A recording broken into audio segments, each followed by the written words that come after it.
Universal ഇൻസ്റ്റിറ്റ്യൂട്ടിലെ experiences ആസിഫിന് ഓർമ്മയുണ്ടോ? Of course എപ്പോഴും മനസ്സിലുള്ള ഒരു സംഭവമാണ്. അതായത് ഞാൻ എന്റെ വീട്ടുകാരുടെ ആയാലും എന്റെ വൈഫിനോടായാലും പഠനവുമായി ബന്ധപ്പെട്ട് വരുമ്പോൾ യൂണിവേഴ്സിൽ ഏത് സമയത്തും മൈൻഡിലേക്ക് വരുന്ന ഒന്നാണ്. അപ്പോ എന്റെ റിലേറ്റീവ്സിലായാലും ആരെങ്കിലും സയൻസ് ചൂസ് ചെയ്യുന്നുണ്ടോ അല്ലെങ്കിൽ കോച്ചിങ്ങിന് പോകുന്നുണ്ടോ പറയുമ്പോൾ നമുക്ക് ആദ്യം മനസ്സിലേക്ക് വരുന്നത് നമ്മൾ ആ ഒരു കാലഘട്ടം പിന്നിട്ടതാണ് നമ്മൾ ആദ്യം ഓർത്തെടുക്കുക. അതിൽ ഏറ്റവും ഒരു വലിയ സ്ഥാനം യൂണിവേഴ്സിലുണ്ട്. കാരണം ഞാൻ +2 പഠിക്കുന്ന സമയത്ത് +1 +2 പഠിക്കുന്ന സമയത്ത് യൂണിവേഴ്സിലായിരുന്നു കോച്ചിങ് എടുത്തിരുന്നത്. പിന്നെ അത് കഴിഞ്ഞ് എനിക്ക് ഒരു കുഴപ്പമില്ലാത്ത റാങ്ക് എൻട്രൻസ് എഴുതിയപ്പോൾ കിട്ടി. അത് കഴിഞ്ഞ് എനിക്ക്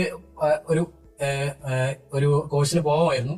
പക്ഷെ എഫ് സാറിന്റെ ഒരു താല്പര്യപ്രകാരം പിന്നെ എഫ് സാറ് കറക്റ്റ് ഒരു ഗൈഡൻസ് തന്നു. നിങ്ങൾ അതിൽ പോകേണ്ട ആവശ്യമില്ല. നമ്മൾ ആ സമയത്ത് നമുക്കൊരു കരിയർ ഗൈഡൻസോ അല്ലെങ്കിൽ ഒരു അഡ്വൈസ് തരാൻ നമുക്ക് ആരും ഉണ്ടായിരുന്നില്ല. അത് ഒരു പരിധിയിൽ നന്നായിട്ട് ഉപകാരപ്പെട്ടിട്ടുണ്ട്. ഞാനൊരു പക്ഷെ റിപ്പീറ്റ് ചെയ്യാതെ പോവുകയായിരുന്നെങ്കിൽ ചിലപ്പം എനിക്കിതേ പാത്ത് ചിലപ്പോൾ കിട്ടിക്കൊള്ളുന്നില്ല.